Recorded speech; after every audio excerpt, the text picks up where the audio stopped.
Hello and welcome to another Tyrrell's Classic Workshop. As ever, we just, whatever lands in the workshop at any given time, whether it's a big job or a small job, is video fodder. And this week is no exception. This is a very, very rare car. One of the most rare modern Bentleys. I say modern, I mean built in the last 40 years, so everything is in context here. This is a Turbo S. They made 60 of these only in 1995. Altogether, 29 right-hand drive and 31 left-hand drive. None of them went to the US because of homologation issues, because it's a very special transitional car, as I shall presently explain. This particular car is immaculate. It's done 52,000 miles, and it's part of the Cataclean collection. Cataclean is a product that I have been testing, but it's another immaculate car from the Cataclean collection. This particular car is fire glow red. It's a very vibrant shade of red metallic. In the 1990s, it would have been post thermoplastic acrylic by then, I would think, right on the cusp. Different paint technologies, but it's very similar to a paint color that was made in the 1960s called pearl red. And I've mentioned this before, but it was, for years and years and years, it was very difficult to get a vibrant red metallic of this depth and hue. It really is a stunning color. And the pearl red of the 1960s was its predecessor, but part of the formulation of pearl red at the time was whale oil. And that was the reason why they had to delete it in the late 60s, because whale oil became increasingly contentious. But it was back. Here we go, back fire glow red in the early 90s, and it really pops, this color. It really does. The Turbo S, it's a hybrid, as I say. It's the short wheelbase, so the long wheelbase Bentley Turbo Rs had an extra 4 inches there, as did all of the cars in the range almost. Well, you could get the Turbo R, I think, in long or short wheelbase, but this particular car was only made in short wheelbase, which means it's a bit lighter and it's a tiny, tiny bit more wieldy on the road. And believe it or not, if you are attuned to the car and the road, you can actually tell the difference. The reason they made this car, it was a sort of, it was neither fish nor fowl, really. They made it as they'd come up with a new engine technology, a Zytec Formula One engine management system, as opposed to what was called the Bosch Motronic 3.1 before that. And this was, even the Bosch Motronic was latest technology at the time. The Ferrari 355, when it was announced in 1995, had a Bosch Motronic 2.9 engine management system, and it then later went on to the 5.2. And not a lot of people know that the 5.2 developed slightly less power than the earlier 355s. I think they changed in 96, late 96, from one to the other. But anyway, I digress. Bentley moved onto a Formula One derived engine management system. This engine was the top of the Bentley range at the time. It was the first big V8, as it was called, to the 6 3/4 litre V8, which had come out in 1959. This was essentially the same engine, different modifications, cross-bolted main bearings on the block, other bits and pieces to beef up. Ken Lee did a lot of work on gas flowing the cylinder heads, etc. But it was the first engine to break the 400 brake horsepower watershed, and also it was the first car to exceed 600 foot-pounds of torque. So this was the ultimate big V8 that Bentley could make at the time.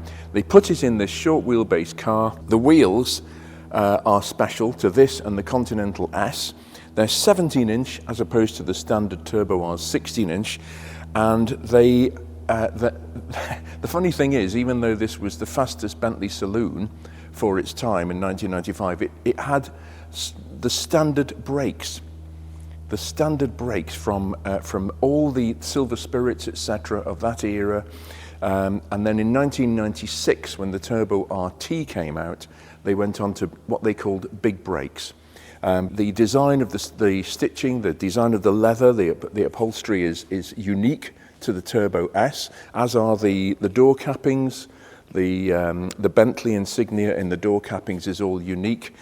Each one was specially built, very, very rare car. I'm looking forward to driving this because I have never driven a Turbo S, and I imagine the lighter weight, everything's relative, it's still 2.4 tons, thank you very much, combined with the gruntiest engine, I imagine, is quite a thing to behold. We've also got another added layer of interest with this video because my good friend Peter Aston, who was director of production at the Rolls-Royce and Bentley factory in Crewe in the late 80s and 90s, he was responsible, he was a member of the board, very much at the sharp end of things, and he's joined me today. He came to talk about the Camargue, the Rolls-Royce Camargue, video I did a long time ago, which has proved very popular.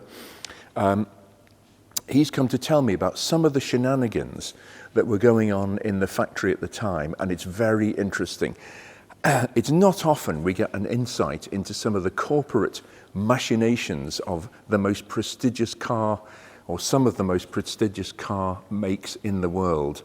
But with Pete, we're going to have a warts and all conversation. So we'll just go and do that now. Well, here we are in the office. I'm joined by an international man of mystery, otherwise known as Peter Aston. And you were, I mean, we've known each other for over 30 years. I know, it's a scary number. It's really frightening. Yeah.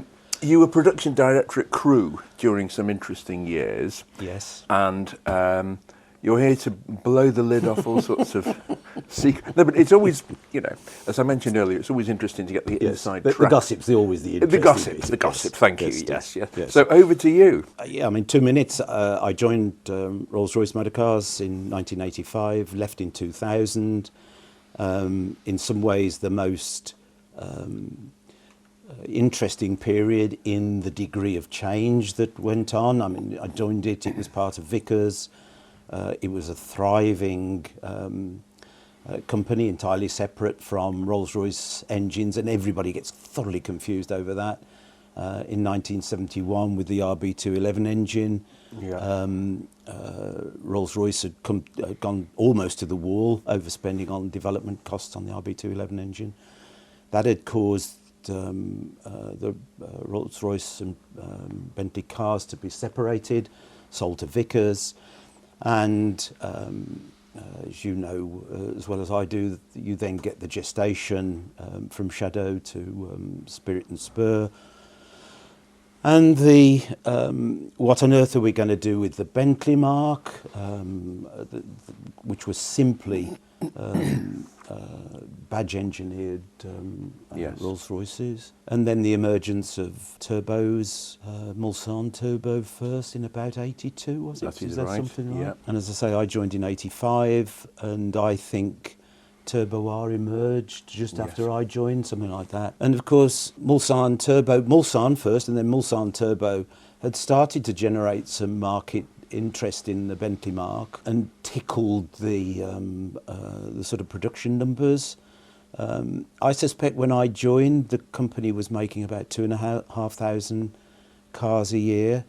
And as you said, after I joined, various roles in the organisation, but I then became production director responsible for car assembly. Interestingly, in the context of where we're going to go with this story, I was running car assembly when we made the most cars the company had ever made to that date. It's etched in my brain, 3,333 cars, and that would have been, I think, 1990. And in really, 1990 is a crucial year in the company's history. Around 1987, 1988, there'd been a tremendous difficult time for banks and shares around the world, and there'd been a collapse. Yes. Extraordinarily, Rolls hadn't felt that at all. We carried ploughing on and selling cars. And suddenly in 1990, the market just collapsed for us, to the extent that I recollect that in 1991, the company made about 1,440 cars, so 3,300 to 1,440.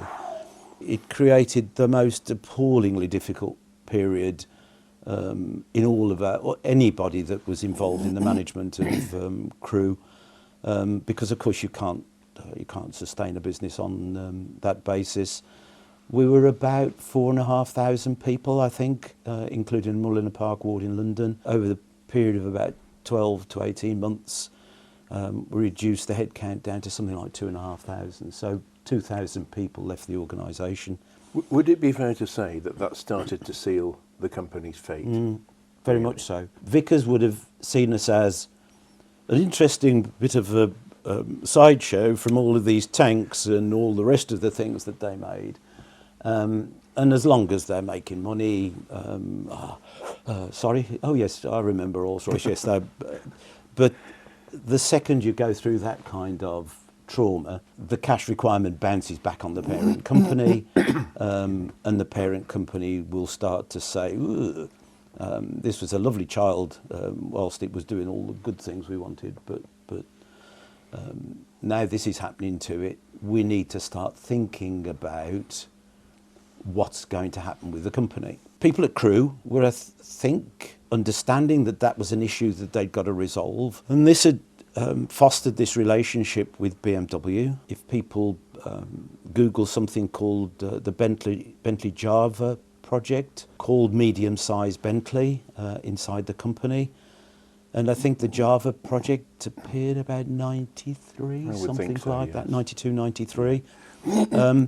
And this was born of a belief that the cars that Crewe were producing, which seems crazy in hindsight, but still, the cars that Crewe were producing were too big and brash and in your face in the marketplace, and perhaps what we needed was something smaller and more delicate, maybe that would appeal to the female consumer, because women were becoming serious buyers of more exotic cars in the 80s. And so Java was launched, but of course it was launched on the underpinnings of a BMW 5 Series, 5 Series engines and so on. That I didn't know. I found, just looking the other day, that people claim that I've got a Java for sale. But they were never sold, to my knowledge. I only ever recollect there being one built, but maybe we built 2 or 3. And the whole intention that Peter Ward, who was leading the company at the time, had was simply to do something in the marketplace that stopped people thinking we were just about Spurs and Turbo Rs and Spirits and so on. Because all of a sudden, through the downturn, it had become obvious in the marketplace that the cars were long in the tooth. As you and I were talking earlier, the underpinnings of the vehicle were longer still, because Spirit and Spur were simply rebodied shadows. Yeah. And I don't remember panic in the organisation, but I do remember a lot of structured conversations about where's the company going to go, what's going to be our marketplace, against this backdrop of financial challenges around the world, interest rates and so on. And so there was a forever conversation about what can we do with the current vehicles to sweeten them up in the marketplace. Yes. We did slowly climb back, as I recollect, from the 1400, but it was slow. And all sorts of things that people might not remember happened during that period. So off the back of this reducing the headcount, we closed Mullingar Park ward in London and stopped making Corniche in London. Right, that would be about 95, I would think it was, yes. 90, yes. Yeah, 94, 95. Yes, yeah. And bought the production of that to Crewe. I recollect that it was built on the Continental R assembly lines. But I wouldn't... Yes, I'm sure it was. As was Azure, because Azure had been designed, and its body shell was manufactured and trimmed by Pininfarina in Yes. Italy. As a complete aside, I used to have lots of fun going once a fortnight to Pininfarina in Italy for project reviews on Azure. Must have been terrible. Which is just great fun. The Germans were always very, as one would expect, endlessly polite. If you had a project meeting, everybody, Mr. Aston's with us for this meeting. This meeting, therefore, will take place in English, and under no circumstances, it's unacceptable for us to defer to German. Please be respectful of the people that are here. The Italians took a slightly different view. I remember Andrea Pininfarina, bless him, who ran the meetings, would say, Mr. Aston is with us, the meeting will be in English. And that would last, on a good day, quarter of an hour, 20 minutes, before clearly the emotions of one or two people around the table started to boil. And Andrea would say, "Oh, I'm so sorry, Mr. Aston," and they'd be off in Italian. And you'd sit there for about quarter of an hour, 20 minutes, while there was this most unholy row going on. And you'd think, I wish I knew what this bunch of darlings were talking about. I found that one of the guy that ran the special projects body shell production team, although as English as you and I, and really as English as you and I, was born of an Italian mother. Albert, come and sit here for 5 minutes with me. How's your Italian? Peter, I'm fluent in Italian. Good. Can you tell me what just happened? I'm going to take you to Italy, to these project meetings, because you're involved in assessing the Azure body shells. I want to know what's going on in these meetings. And so that's what we did. And Albert had nodded, and as this row was going on, and either I, worry, not worry, but be interested. And we'd come out the meetings and he'd say, "Peter, that was an unholy row. You're pressing them for 5 a week." And the production guy saying he doesn't know how to do 2.5. Andrea's saying we are contracted for 5. We've got no choice. And saying, what are you going to do? What do we need? And all the rest. And he's saying he needs this and he needs this tool and he needs these bits and all the rest. And it was glorious fun. It took him about 6 months to cotton on that this was what Albert Really? sat in the meeting for. You had a remarkable insight. Well, exactly, as to what Yes. everything was going on. And anyway, we've wandered off track, haven't we? So every avenue was being sought by sales and marketing to put something into the marketplace that just said, hello, we're still here. As far as engineers were concerned, serif and Arnage was beginning to emerge as a product. And interesting, you and I thinking about the basics of Spur and Spirit and Spur being on Shadow, serif and Arnage were only an iteration of Spirit and Spur underpinnings. Were they really? I think if you get... I'm willing, because I wasn't in engineering, but my recollection was that the engineering started from a Spirit and Spur. And it may be over the course of time, everything as happens. We're going to use this engine, but by the way, it's got a new crankshaft, the conrods are new, the pistons are new, cylinder heads and blocks all new. It may be one of those.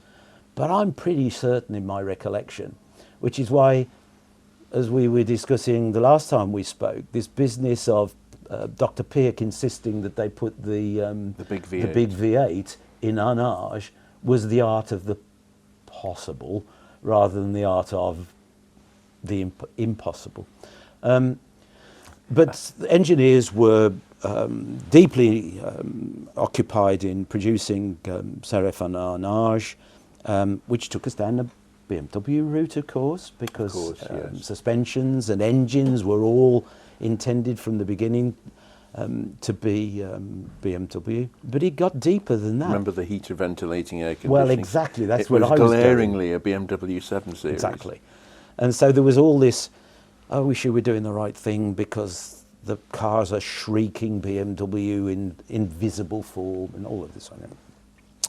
So it was a very, very difficult period inside the company, stuck with old, aging products. And of course, you're going to launch one of these things into the marketplace, and the marketplace is going to go, oh, thanks, but we better do it. So let's go to what you've asked me to come and talk about. We're only 20 minutes in, aren't we? You asked me about Turbo S, and as I've said to you, my recollection of Turbo S is very scratchy. I suspect it would one of these, let's put an S on the end of the turbo, badge it up, give it a bit more grunt. There was a new version of the Turbo V8 coming in for 95, I think, model year. And let's just make a special.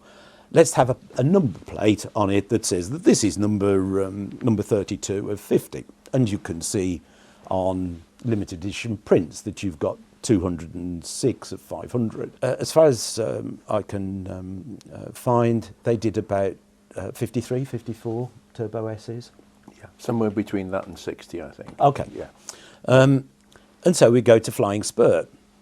Flying Spur, I think, is a much more interesting car to talk about. But Flying, of course, Spur emerged from Bentleys in the 30s. Yeah.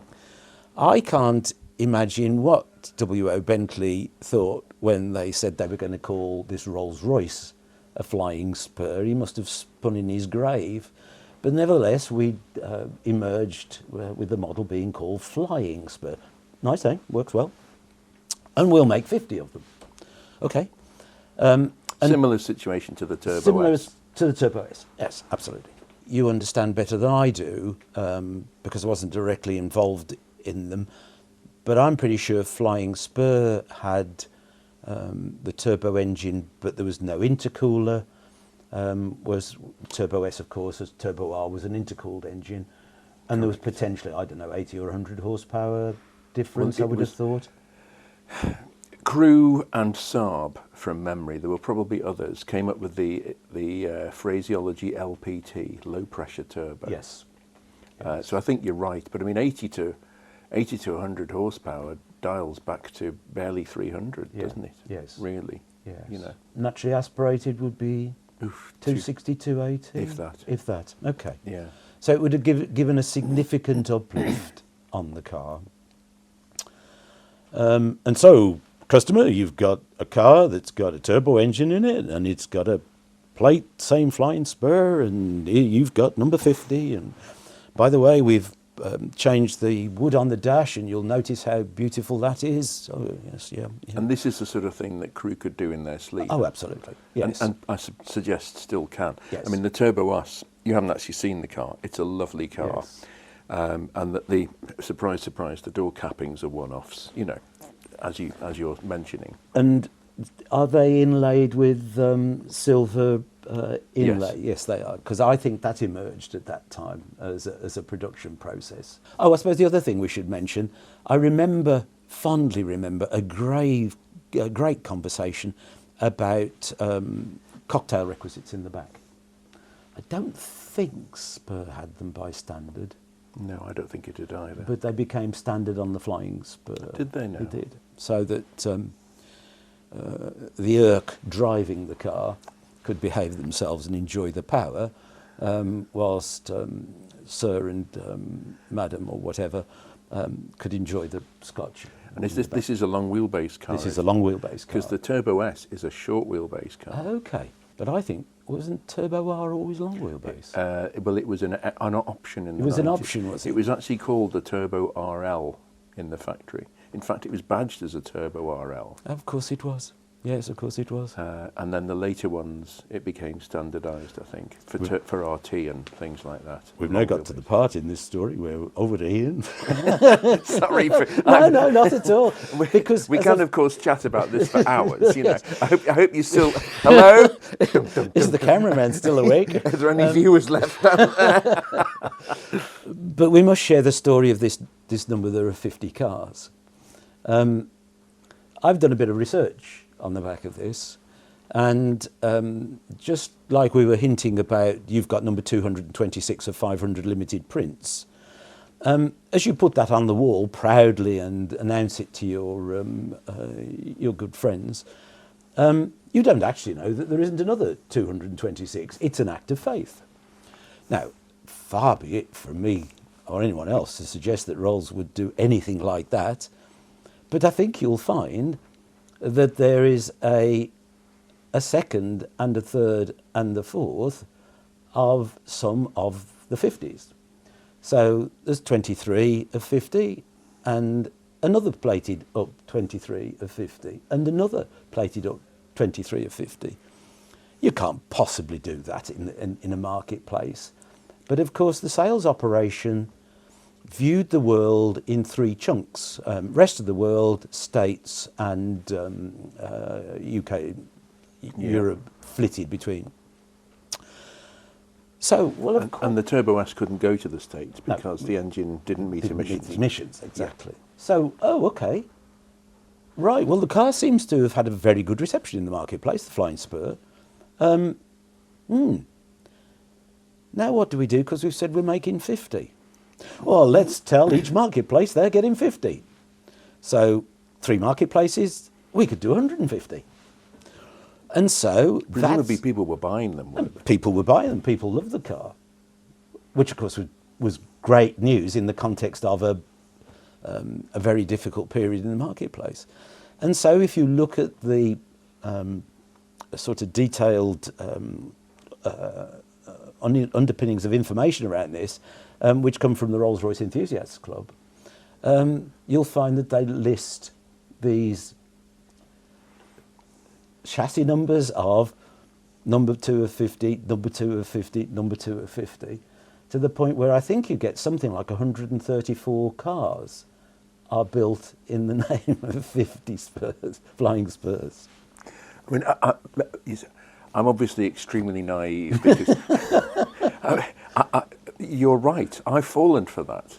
Not with cars, but with things in general. You buy, you see a watch which is number 133 of 800 or something or whatever, and you think, oh, and you take it on face value. That is number. You don't expect that there'll be 2 or 3 number 133s. Never even occurred to me. But for manufacturers to do that, I mean, I think back to racing cars in particular. You know, you've got a Formula One race-winning Lotus, and the problem is that car. I just picked Lotus randomly. That car could be like a WO Bentley Bitzer.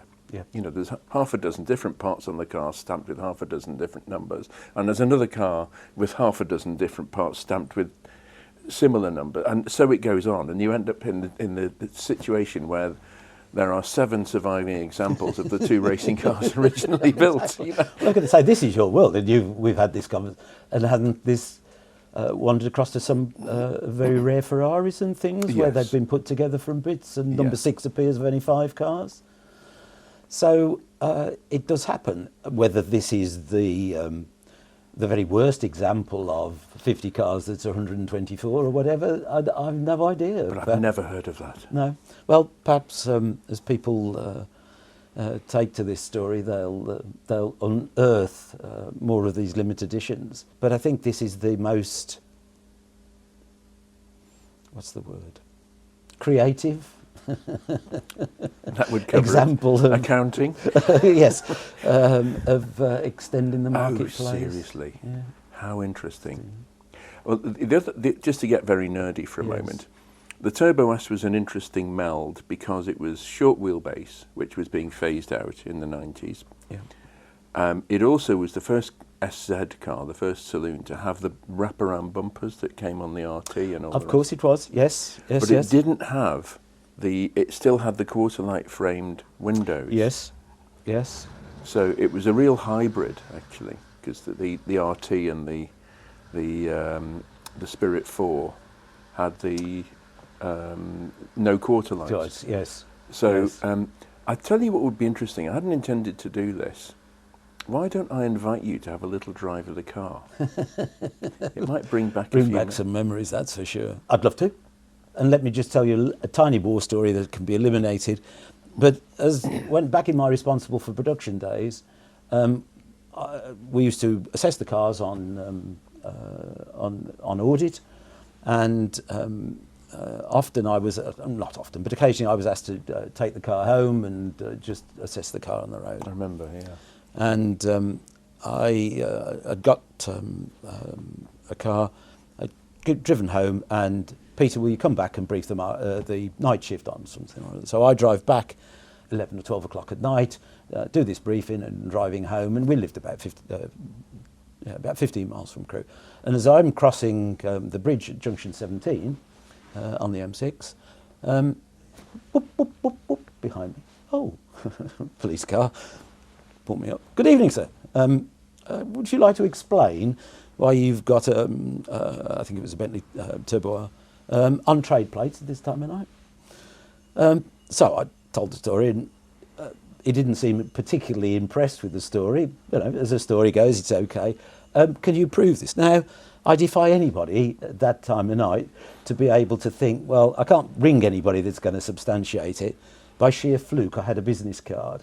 It saved the day, and he went on his way. Really? So all sorts of fun. Yeah, all sorts of fun driving the cars. Well, I will match it with one final anecdote myself. In about 2006, I don't know whether you remember, I had a black Azure in. We're talking a long time ago now. Right. It was triple black with black hood, black leather, black paint. Yes. Black woodwork. Black woodwork. German car. But right-hand drive, UK right-hand drive. Oh, okay. That's unusual. It is. So this Bentley Azure, it belonged to a business partner of mine at the time, and the registration on it was V1DYO. Quite a distinct registration. Yes.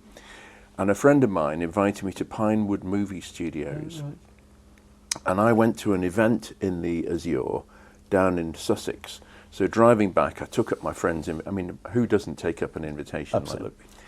So I turn up, he told me beforehand, he said, right, when you get there, you're going to have a security pass. They will direct you to a parking space. They will then phone me. I will come and get you with a badge. I will escort you to the building. You have to be out by such and such a time. There's about 20 rules and regulations. And it was a beautiful summer's day, and I pulled up in this Bentley in a T-shirt, and I got to the gate. And the guy says, I said, hello, I've come to see da-da-da-da. And he said, right. I said, where would you like me to park? And he said, well, where would you like to park? This isn't the message I was told to receive at all. So he said, we'd like to park it here. We can keep an eye on it. So I said, yeah, great. And then he said, right, you know where you're going, don't you? And I said to him, I said, I've never been here in my life before. And he said, oh, well, you just walk down that road there, second door on the left, in there, climb the stairs, and you'll find him. The security. I can't imagine it's like that now. But the security evaporated because I turned up in this amazing car for the time, still is in a way. Yes. An Azure has presence deluxe. Absolutely. Because the registration number was what it was, I was, obviously a media mogul or a movable producer or something.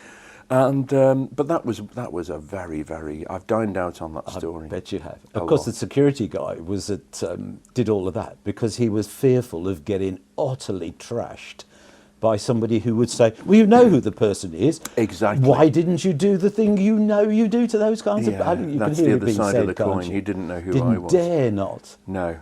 But, I was nothing less than honest with him. And I could never have contrived that in a million years. But yes. Pete, I think, thanks for coming. Okay, no, pleasure. As ever. Very interesting. Yeah. I have. You've just completely shattered my illusions now. About I will never buy a limited edition one of anything ever again.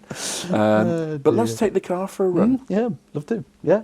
How many years is it since you've driven one of these? Well, of course, the trouble is, it's every year since I left the bloody place. And what the? Come on. Oh, no, it's all right. It's me. Oop. Sorry. Oh my goodness. Do you want to swap seats now? While you still can.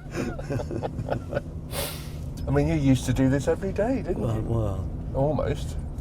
Yeah, well, because the joy of Crewe was managers, we were regularly interfaced with customers. It was insisted that we know what we're talking about in terms of the current cars. Hence the reason why I was told that story about driving at night.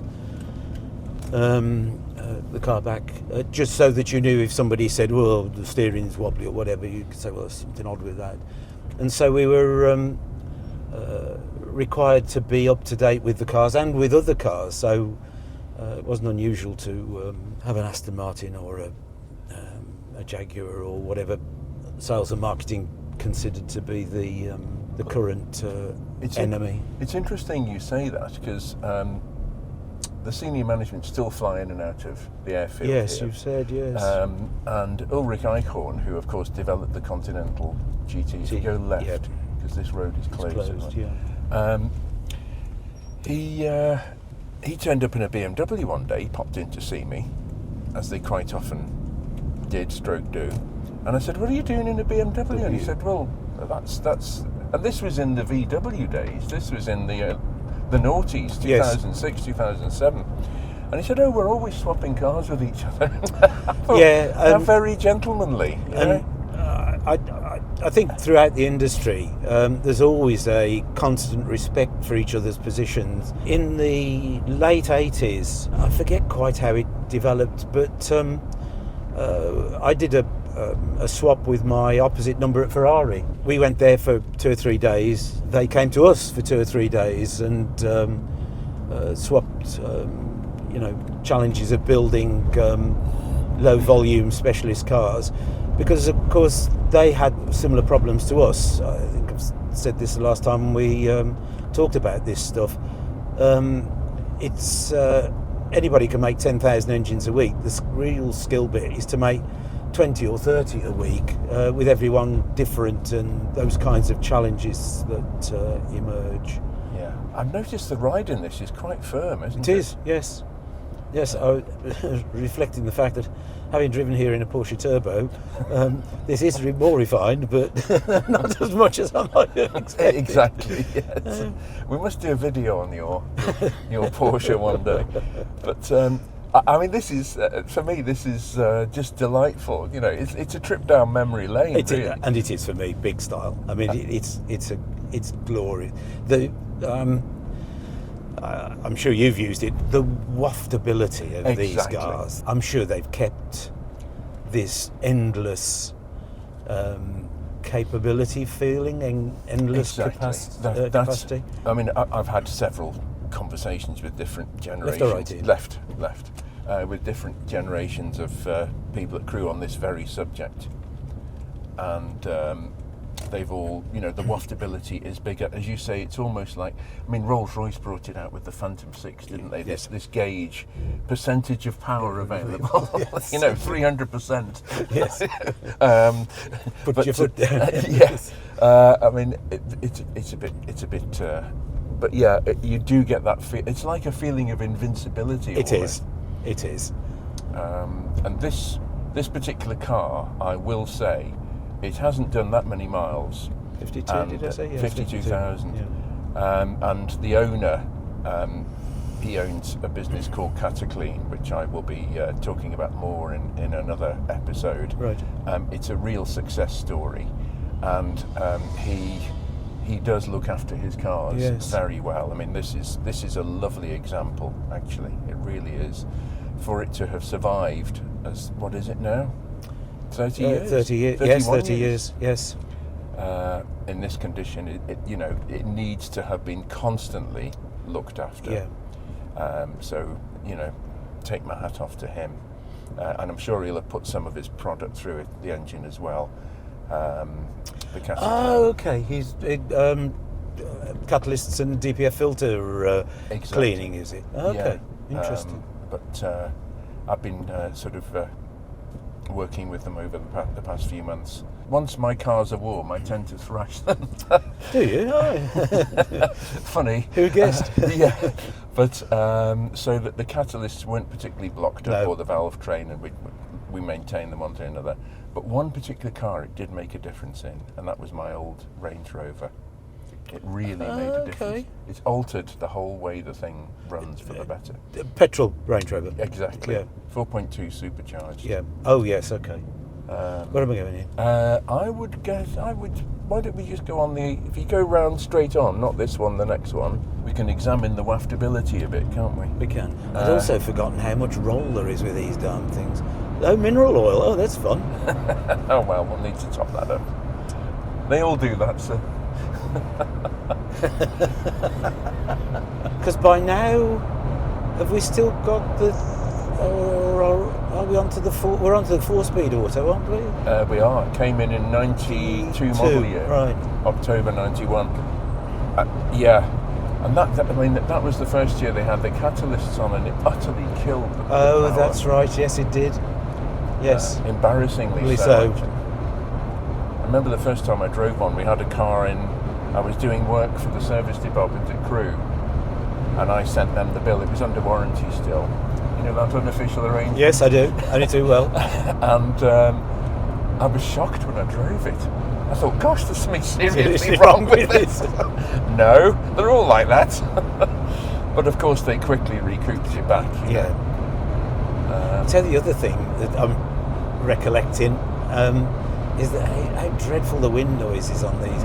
I think this isn't a good example, but they were awful, the wind noise on these bloody things. It just feels so composed, though. It does, yes. The characteristics of the car that we were seeking to present loudly are just as evident in it after all these years, aren't they? Yes. It is a lovely car. So, mineral oil, about 92, 93, I would think. Peter, we've got a problem with brake fluid. Tom Crewe? You come across Tom Crewe? No, name doesn't ring a bell. Okay, so Tom Crewe was the lab manager. Okay. The cars don't stop. Okay, right. Have you spoken to Tom? Yes. He's trying to work out what the problem was. Very long story short, what was found was that Castrol had provided some brake fluid with a contaminant in them. Oh no. Which gelled the fluid in the brake pump and so on. And the cars just didn't stop. And it took us about a fortnight to deduce this. Lovely, it is nice. isn't it? It is gorgeous. Yes, you could get bored with that, couldn't you? After about 20 years, yeah. Yeah, and we fetched Castrol in, and well, don't have contaminants in our oils. How dare you? Well, okay, please yourself. Tom, explain what you found. Well, it's something in your system that's been introduced to the fluid. Well, okay, yeah, if you like. I have my utter faith in my lab manager. Take a sample away, and you've got 24 hours to come back and tell us that it isn't you. And of course, it was them. And they paid out a great deal of money because we couldn't sell cars and had to clean the braking systems, which is not an easy thing to do, as you'll know only too well. Yeah, that's a big job. But Castrol, obviously, you know, I hold Castrol in high regard. Well, we all do, Ian. I can't tell you what a lovely experience this is. To not have to drive. It's sort of making our journey over the last decades complete. Yes, it is. Yes, it is. Ian, this has been an utter pleasure. To be reacquainted with the cars that were my staple. Well, yes. Every waking moment's delight, if delight's the right word. We'll take it. Glorious. Me too. It's been an absolute pleasure to. And you know what? You don't drive it too badly. Okay, thank you. Once I've worked out what pedal was what you mean. Well, that concludes another Tyrrell's Classic Workshop video. Hope you've enjoyed it. Please remember to subscribe, and we'll be back with something else very soon.